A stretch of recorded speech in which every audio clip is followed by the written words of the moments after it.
All right, let's see if this is going to record for us.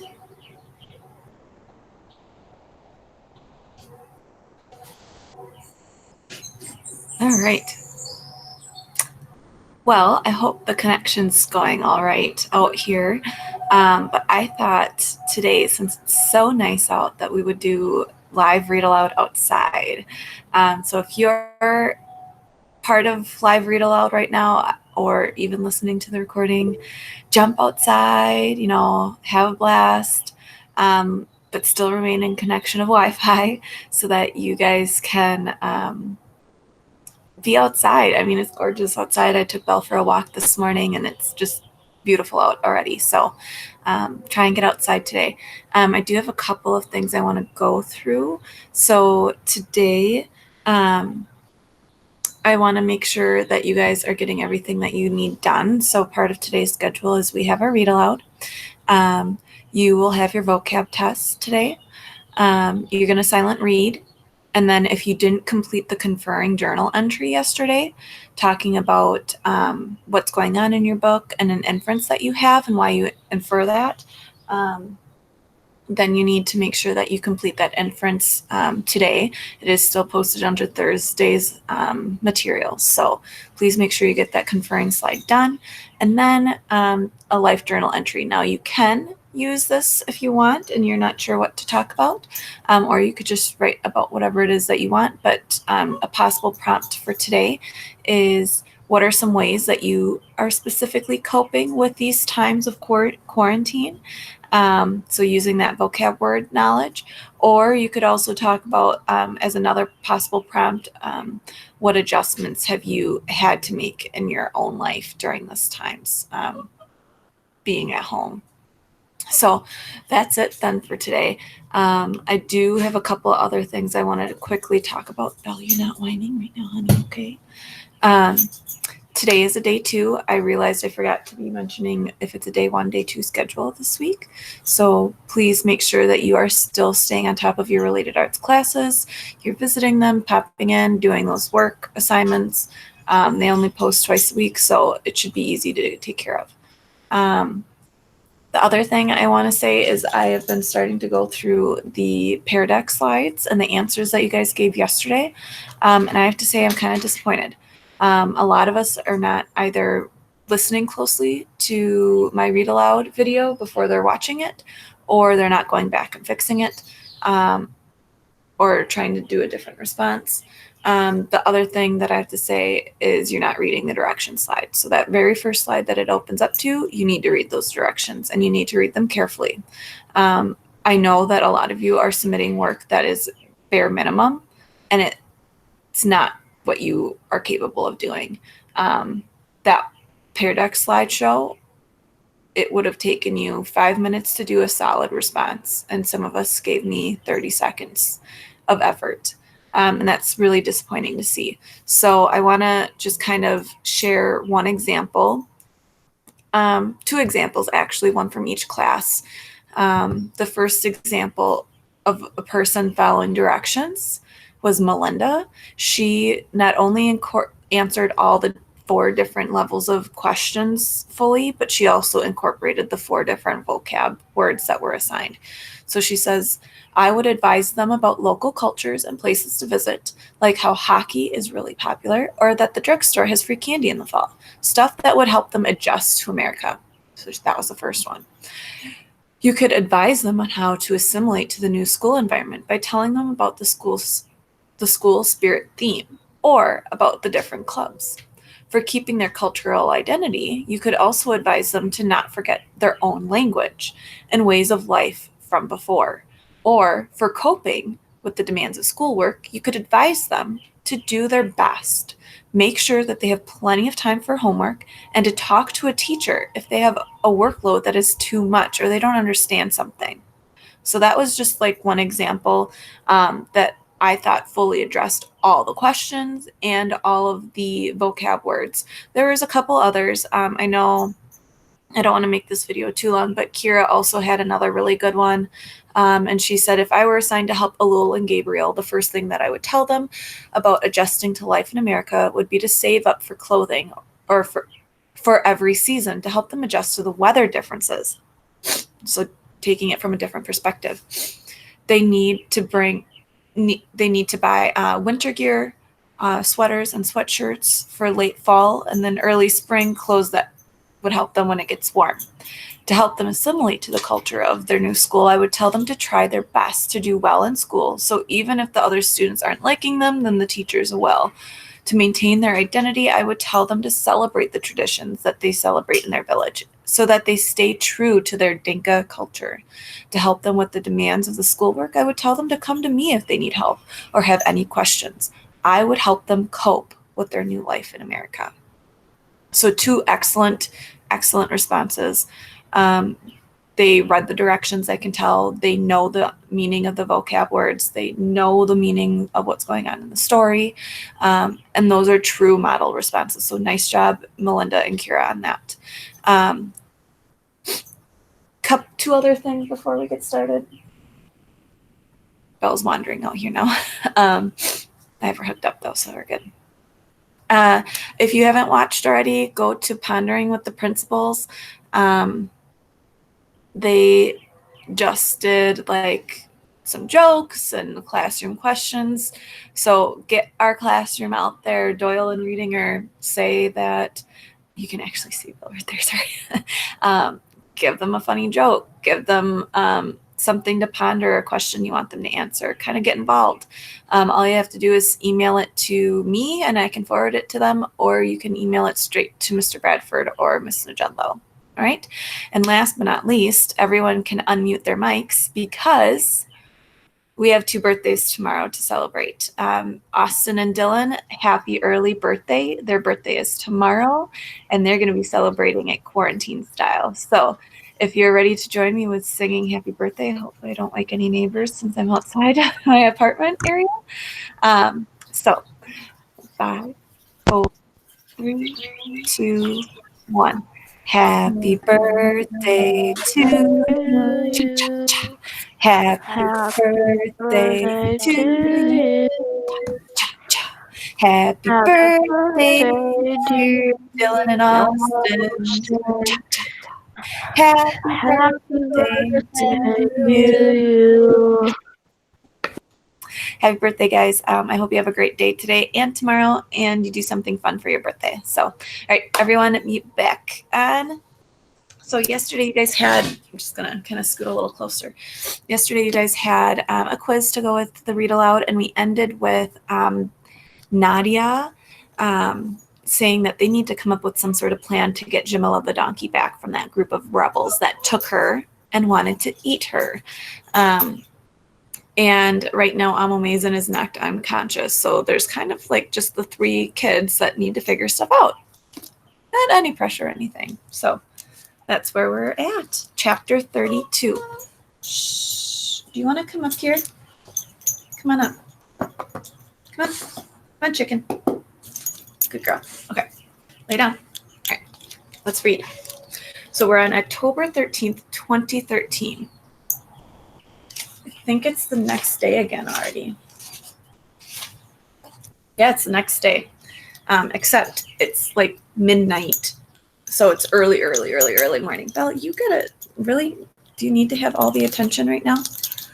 Let's lay down. Here, let's unhook you since you're on my lap. Okay, is that better? Okay, so it's 12:11 a.m. So it's right past midnight. Can you guys hear me okay? Okay. Nearly 2 hours later, everything was ready.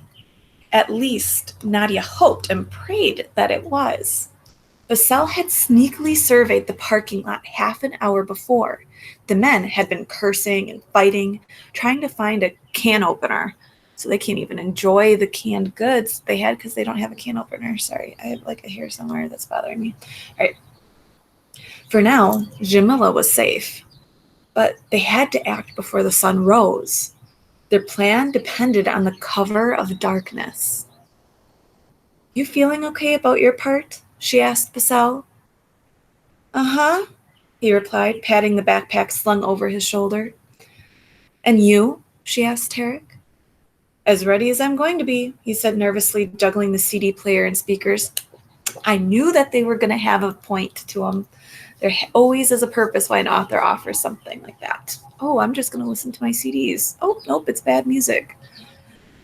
Nadia nodded, hefting the dummy that they'd constructed using burlap sacks from the warehouse. They exited the warehouse and headed into the darkness.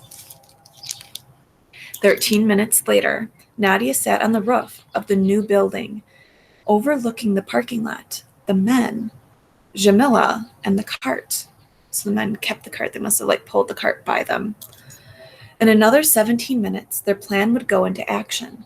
For those brief minutes, she was sat still, staring south back towards the beloved Aleppo home. Without power, the city was dark, except for a few pinpricks of light indicating the lucky neighborhoods with generators. What had taken 5,000 years to build had taken less than 2 to ravage. What centuries of sieges, roving armies, mad kings, and natural disasters hadn't been able to destroy had been demolished by its own people. Or what was our one vocab word? Deteriorate. It's a good substitute for synonym. She wiped away a hot tear that ran down her neck, or down her cheek, and she turned back to the lot. There's work to do, she thought. She adjusted the sheet over the dummy one last time. It looked nothing like the plain, dirty stretch of cotton that she'd picked up from the sock to use as a cover. Under Bazel's magical fingers, it was a masterpiece. A frightful figure with blazing eyes, jagged teeth, and claws. So Bazel must have drew on it with his artistry skills. Drawn with pieces of charcoal.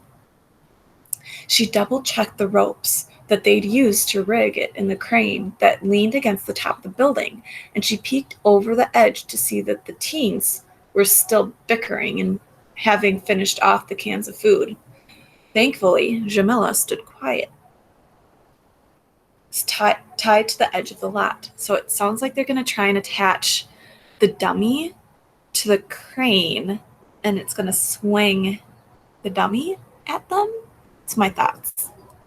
Somewhere down there, Tarek was setting up the CD player and speakers while Bazel was busy with his task, transporting the 6 aluminum packets.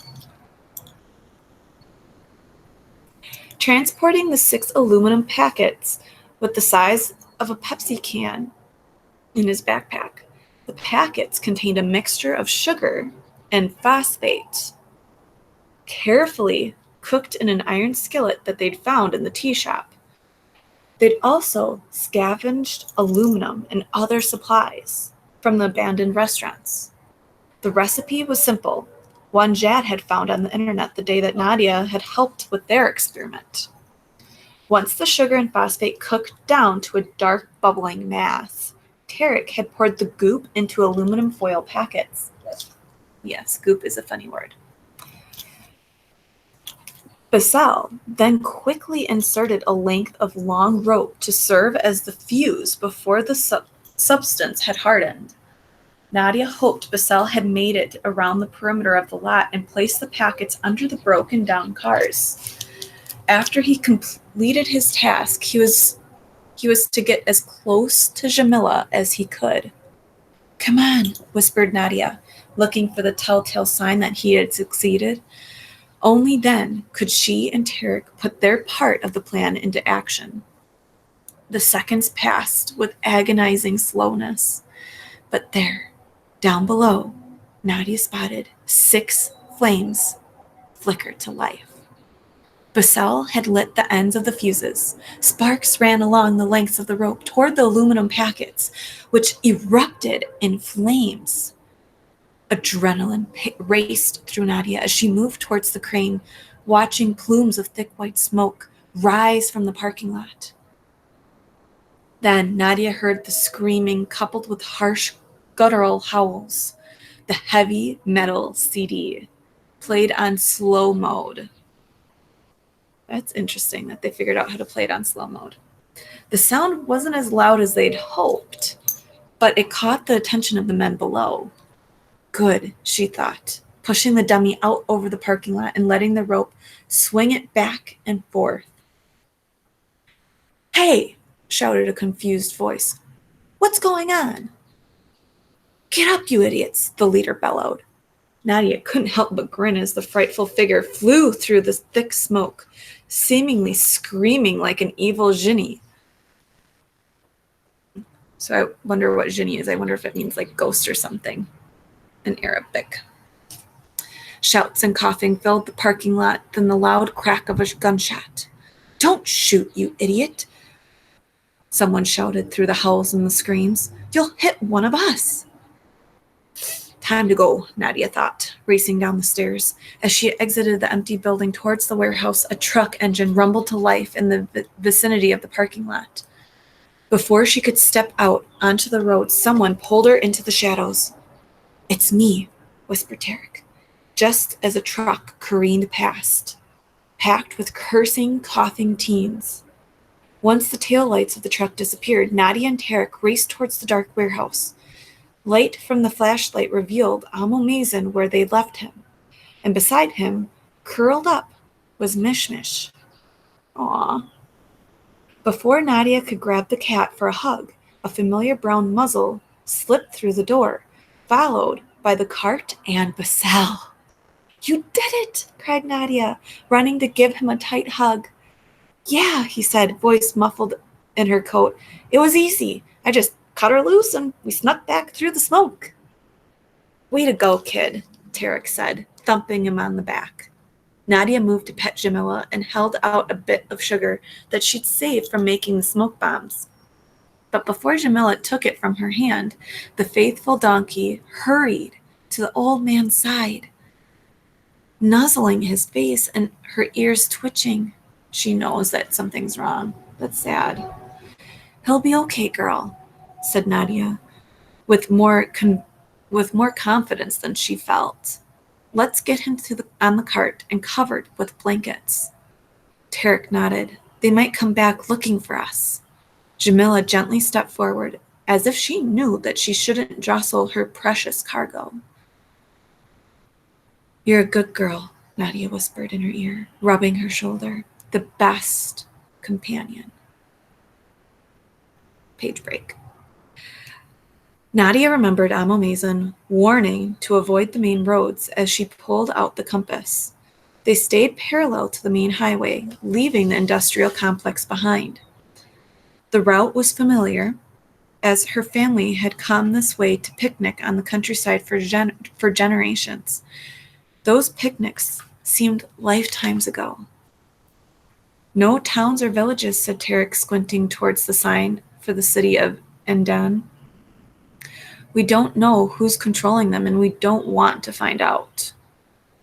"Come on, girl," Nadia whispered in Jamila's ears as the sun rose along the horizon. "Let's get your master to safety."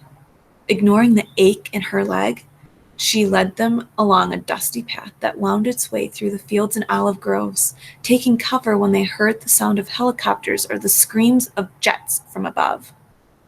Anything happening to the north?" asked Nadia. "There's action over there," said Basel, pointing east.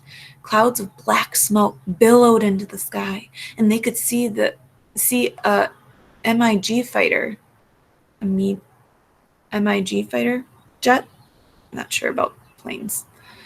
Fighter jet flying high above.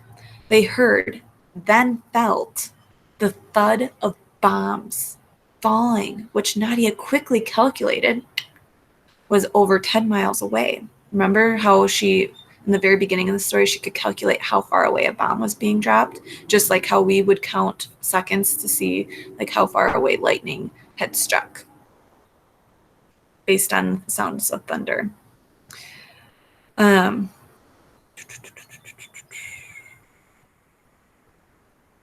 It was over 10 miles away. Once the sky was clear, they moved on. The only living thing in their path was a herd of sheep. Might be beneficial to straggle one along, keep warm. After they had walked for what seemed like hours, the terrain turned rocky, and they spotted a village sitting in a low hill. I wonder how the terrain turning rocky is going to impact their journey, because we're close to finishing the book. Wait, said Nadia, stopping behind a line of scraggly bushes. She shielded her eyes and squinted at the small group of buildings. It looks deserted, said Tarek, eyeing a well at the village's edge. Well needs water. Nadia licked her parched lips. They hadn't had time to load up on water. Basel doodled on the sand with his finger as a tiny head bobbled up from beneath upturned roots. Look, it's a rat, he muttered. No, said Nadia, staring at the familiar honey-colored fur. It's a hamster.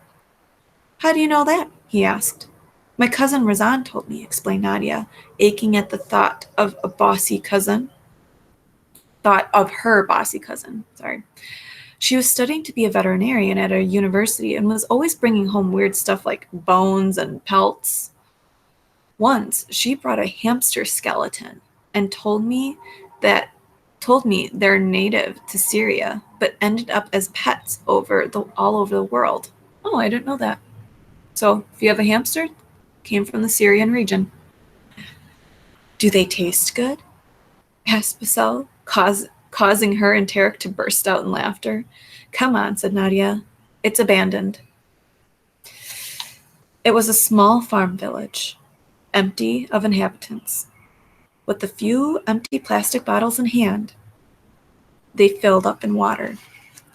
His breathing is becoming more strained, said Tarek as Basel dribbled a few drops on Amomazon's lips. Nadia pressed her ear against his chest to hear his heart. It was faint, but it was beating. His breathing had become shallower, and he was still unconscious. Come on, she said. They ascended another gentle hill, and Nadia paused as she looked down into the narrow valley, rubbing her leg to try and squeeze out the pain. Remember, all this walking with those shrapnel pieces are doing a number on her. It must be like her adrenaline that's keeping her going. Wow, said Basal, staring down at the ruins of an ancient stone city that spread out below them. I've heard of places like this, mused Tarek. Dead cities. There's supposed to be hundreds of them on the outskirts of Aleppo. This one is called Karab Shams, said Nadia, jaw clenched. That church from Byzantium times is nearly 2,000 years old. Basel examined the gray stone shell of the two-story church, with its sloping triangular roof and curved arches, and whistled. That's pretty old. My family used to come here for picnics, continued Nadia, staring at the series of homes, bathhouses, and temples. So if they came there for picnics, that means she's really close to the Turkey border. And I wonder if her father's waiting there in that city or if he's waiting in Turkey at the border. So that's my next wondering. All of us sat there, she added, pointing to a grassy knoll where they'd sat on a blanket eating sandwiches and playing cards, afterwards exploring the ruins. What wonderful memories you have, said Tarek, a contemplative look on his face. Remember, he's probably saying that because he doesn't have those kind of memories because he's an orphan for many years now. Startled, Nadia looked at him. Yes, I do have those. Basel scooted over to her and gave her a one-armed hug. Before he could step away, Nadia ruffled his hair and wiped her nose with a sniff. Another page break. They had been walking for more than 8 hours, with a break to the rest in between. Now the sun was high in the sky. They'd skirted the nondescript town of Ibn, which they'd spotted on the map, and were nearing a highway, which they needed to cross and continue north. Belle sniffing the air. Tarek recited a prayer as they approached the dusty black strip of road where a line of wrecked military vehicles lay abandoned. "Do you see anything?" asked Nadia, squinting from one end of the road to the other. "It looks clear," said Basal. I like how Basal's like the lookout kid. Probably because they can like perch him on their shoulders for him to look high up. "We just need to get across," said Nadia. About a mile down, they could see a grove of trees. "Let's go then," said Tarek, gently patting Jamila. "No, leave the bird alone." Sorry, Elsie's bird. Over the lip of the road they went, crossing the lanes until they made it into the other side. Exhausted but feeling hopeful, they found a flat, chalky road that wove alongside a vacant farm. Nadia grabbed a wild stalk of barley and chewed it on one end, enjoying the fresh herby taste. "I need to go to the bathroom," announced Basel. Very random. As they veered towards the privacy of the trees. They wove through a set of heavy pines, then abruptly stopped. In a clearing stood 2 army tanks, jeeps, and went over 24 bedraggled men. Bedraggled men. A red, white, and black flag flew above them, identifying them as Syrian Army Battalion. And that's the end of the chapter. So I'm kind of curious, with that being said, the fact that Basel was like, "I need to pee. Like, I need to use the bathroom." It's very random. So I wonder if the fact that he has to go to the bathroom is going to lead them into more danger, because we're at the end point of the book, and with what happened with the last chapter, I wonder like if we're still going to be in the climax of the story, or if things are going to start falling, and going into the falling action of the story where things start wrapping up. So I wonder what the author's going to decide to do with this. And yeah. So does anyone have any questions for today?